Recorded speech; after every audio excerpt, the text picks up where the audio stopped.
Welcome to LaGrandeAlive.tv. This is Gun Talk, sponsored by Northwest Furniture and Mattress, Grand Ron Hospital, and AnythingToDigital.com.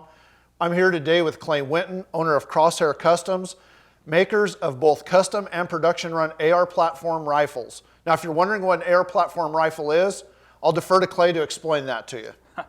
Well, I would define an AR as a semi-automatic rifle based off of Stoner's original design, loosely, but they're still based there.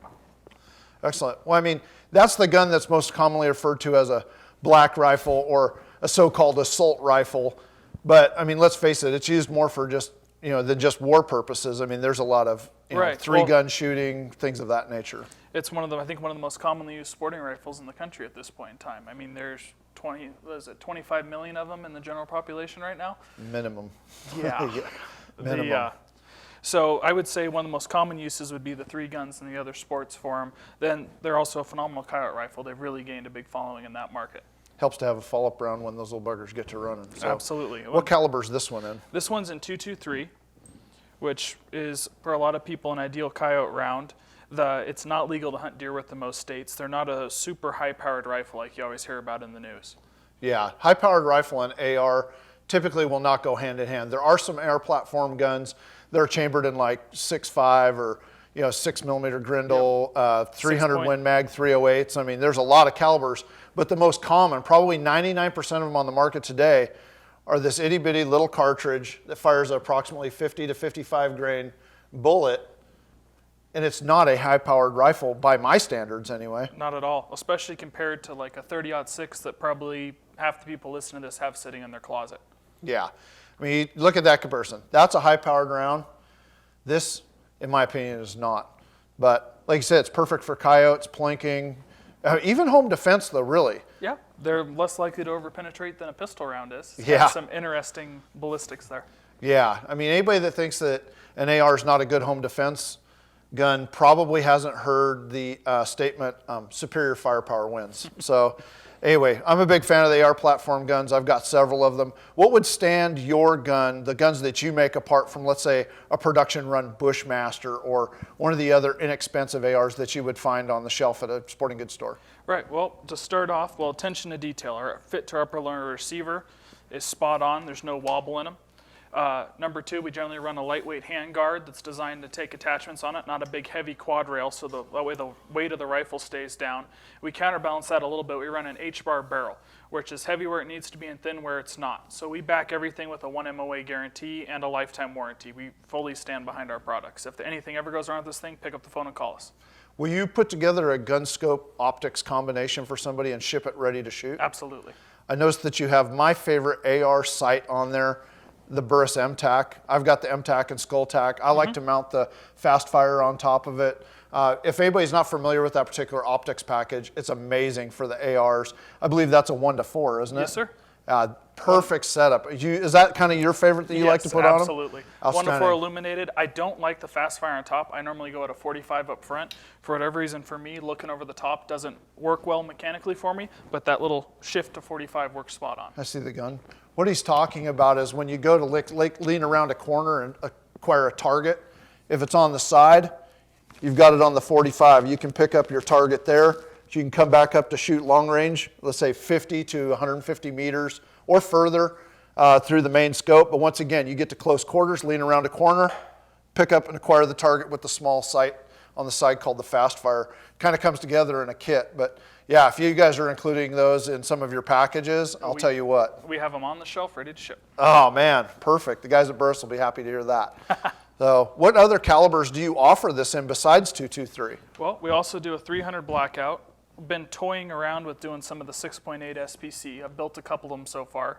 I've also built a few 458 SOCOMs, which I wasn't smart enough to bring around with me, but that's one of my personal favorites. Comes from living in Alaska too long, I guess. What grain bullet is this 300 blackout? That's 150 grain, if I remember correctly. So this is a 150 grain bullet. Once again, this is a 55 grain .223 round next to a 300 blackout.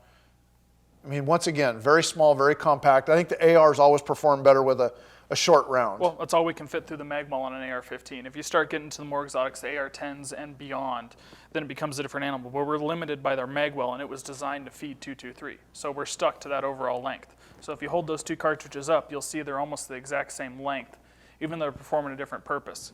That 300 Blackouts kind of came into play because it kind of replaced the venerable old 30-30. For a close-in brush gun, your ballistics are almost identical. It's a nice heavy bullet just chugging along at a moderate speed, and they seem to do a great job up close on deer and other small game. What's your favorite round to feed through in a 223? In a 223? In the 223 caliber, what's your favorite round? Oh gosh, what the heck are they? 62 GMRX. Yeah. Hornady's new little varmint round. They just seem to disintegrate. They don't exit on coyotes unless you hit them in They're the head. a frangible bullet then? Extremely.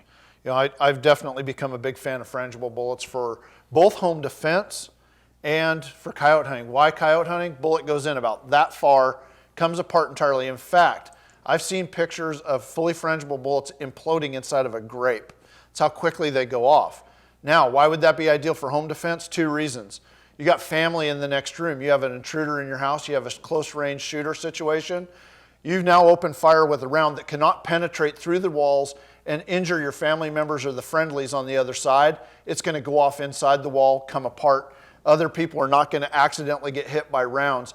On the other end of that, if you hit your intended target, i.e. the intruder, in the chest, arms, legs, it does a tremendous amount of damage, stops them immediately. It's probably one of the most effective self-defense rounds for an AR platform gun because you don't have the stopping power of, let's say, the 45 or the 40 pistol, or let's say even a 12-gauge shotgun. Oh, absolutely. Yeah, you want a bullet that's going to go in and do a tremendous amount of damage and stop somebody immediately.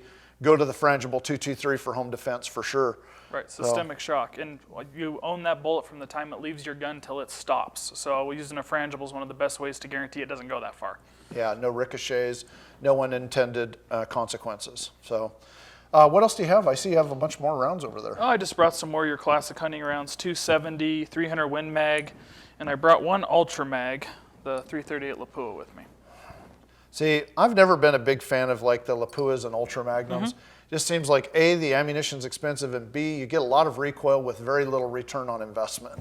Compared to what you gain over a 300 Win Mag True. It depends on what you're trying to do with it, Exactly, though. yeah. If you're trying to knock something down out past the 1,000-yard mark, which that's a whole nother show in itself. Yeah, we could talk for hours on that. There's few things that can do it, though. Yeah. And that's where you get into those monsters. 338 Lapua, 338 Edge, and some of those higher end calibers for sure. 300 rum, 7 rum. 33, well, I mean, you get the 33 Nozzler's got to be getting close to this as well. It's getting right up there. I have a guy who ordered a 38 Nozzler the other day. It's going to be a fun one to see how that 38 Nozzler? No thanks. Let's see, what was it? Oh, the 30-06. Yeah, this is such a classic gun. In fact, I just bought my dad a Bergara 30-06, and you know, so I just got him a case of ammo for it. So yeah, this is a round that almost every deer hunter's got laying around. And once again, compare your standard 30-06 deer hunting round to a 223. Look at that. That cannot be considered a high-powered round, in my opinion. You know, definitely lethal, nothing to play around with, not a toy, but there's a big difference between a high-caliber hunting round and an AR-15 round. A 223 or 5.56 should not be in the same class of ammunition as a 30-06. Not in my opinion, anyway. No, it's not. There's no other way to shape it. I mean, you just take a look at those. Let's see, what's this one? This one's the 7 mag. Once again, Venable. Everybody's got one, it seems like, a 7 mag, a 30-06, a 300 Win Mag. The table's a little uneven there, but I mean, you can lay those out, the 30-06, the, you know, and all of those. Those are hunting rounds. That's more like a Taliban hunting round.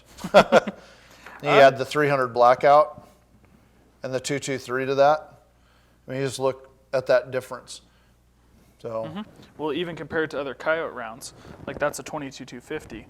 Oh, yeah. Which gets tons of use in the coyote hunting world, and it still dwarfs a 223. Yes.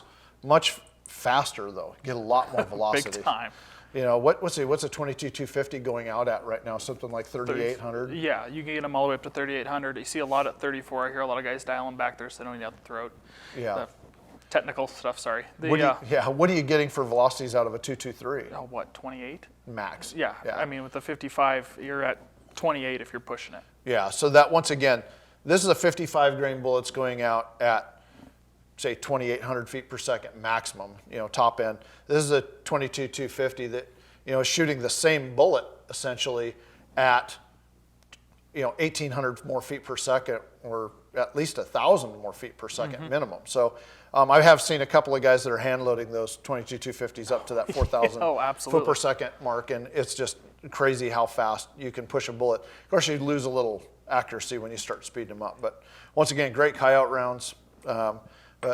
So what's going to be new for you guys here in the future coming up? Well, in a couple more months here, we'll get more into the suppressors. The first production run of ARs is just getting finished up now, so we'll have 40 of them available here in the next week. That's a pretty big deal for us. It's been a lot of blood, sweat, and tears to get to this point. Well, tell everybody, what's the difference between a production run AR gun and a custom AR gun? Gotcha. So a custom, your customer's coming in, speccing out what parts they want on everything, versus a production gun, we're making 40 of them that are basically identical, other than a few minor changes in them. So it's a totally different animal. You can do custom guns sitting at home on a machine shop dinking around, where to do an actual production run and do it efficiently, we end up getting into CNC machines, which we have 2 of them running constantly now. And the whole game changes. And so this initial production run is to get them on the market, and we'll start pushing out to more of your gun stores all across the country in theory here as time goes on. Outstanding. Once again, let's kind of cover that real quick. This is a custom run gun here, right? No, that's a copy of our production. Actually. That's a copy of the production. Well, it looks like a custom to me, but so this is a production run gun. But like in a custom gun, you could have a custom trigger. You have a lot of custom features up and down the barrel, the rails, and everything else. You probably get the gas buster put in it if you wanted to. There's a lot of different features that you can have added to a custom gun. Consequently, a custom gun is going to cost you a little bit more money than a production run gun, because once again, the production run gun is a CNC machine gun that's going to go multiples. It's still going to be a high quality gun, no doubt about that. But there's a big difference between custom and production run. And once again, when you call them up and you go to order from Crosshair Customs, make sure you get the optics package added to it, and definitely get the fast fire put on the 45. So what else would you, well, wait a minute. I almost skipped over this. You mentioned something a minute ago that's a big passion of mine right now, suppressors. Anybody that's followed me in television and social media knows that almost every gun I own is suppressed, whether it's an AR, a 308, a 30-06, 300 Win Mag. I am a suppressor guy. I know that that's a couple months down the road. How big are suppressors right now in the marketplace? How hot are they? Massive. Yeah. Much less the Hearing Protection Act coming up, which just increased the awareness. People have been able to own suppressors for as long as this country's been a country, but nobody knew about it till about 2 years ago, it seems like. A lot of misinformation out there. Tons. Yeah. Misinformation includes the fact that a lot of people think it's illegal to own one, that you can't hunt with them, that they're expensive, and they're really not that expensive. There's a lot of myths that can be debunked on suppressors. Silencershop.com has a tremendous amount of information online. And I recommend them to everybody. The extra weight on the front of the barrel keeps your muzzle down. So when you're pulling trigger, you don't get the jump as much. You don't get the noise flinch as much. You're far more accurate. I heard somebody the other day tell me, oh, but you're going to lose a whole bunch of your muzzle velocity. No, absolutely not. Matter of fact, it sped my guns up by 20 feet per second because the barrel is now longer. So you're going to get more powder burn. You get better ballistics with a suppressor on the gun. Yeah, I'll tell you what, suppressors are a game changer for me. I'm hunting with them, shooting them with them all the time. Absolutely. I've got like 10 suppressor stamps. I am a suppressor junkie, and I recommend it to everybody. So at some point in time, I'm assuming somebody could order a custom gun or a production run gun, and you'll have a suppressor that's ready to go right on. Absolutely. We have a quick attach over the muzzle flash? Yes, we already have them. Oh, wow. So the suppressor will be available for them within about the next 2 months is when we're looking at doing that. There's a lot that goes into that. We're still doing R&D right now. Everything's rolling forward quickly on it, but it's probably a month or 2 out. Well, they're lots of fun though. And I mean, you were talking about the muzzle jump. I mean, another part of that is because of the way it's channeling the gases, you generally lose about 80% of recoil while switching over to using a suppressed rifle. And they're legal to hunt with in, is it 38 or 48 states now? 48. 48 states. yeah. So including Oregon. It is legal to own and hunt with a suppressor in the state of Oregon. I do it religiously, and most of the folks that are watching this are from right here in Oregon. And I'll tell you right now, folks, if you have not looked into the truth about suppressors, you're missing. You're missing the boat. And a lot of guys, when they come to the cost, they think, well, I can't afford to buy a suppressor for all my guns. If a 30 caliber is your biggest gun, get one suppressor, put it on your AR, put it on your 30-06, put it on your 308. Depending on the rating, all the way up to 300 Win Mag and above. Exactly. They're not that cost prohibitive now. I mean, it's just like anything. You can step in price from the $200 mark all the way up to the $1,800. It just depends on what you're looking for and how much you want to spend on it. Yeah. Well, we've run out of time here today, folks, on Gun Talk. Once again, we'd like to thank our sponsors, Northwest Furniture and Mattress, Grand Ron Hospital, and anythingtodigital.com. Hey, Clay, thanks for coming in and meeting with us today. I appreciate you bringing in the guns and educating the viewers about the AR platform guns. And folks, if you ever need one of these guns or you'd like to get more information about AR platform rifles, reach out to Clay over at Crosshair Customs in Baker City, Oregon.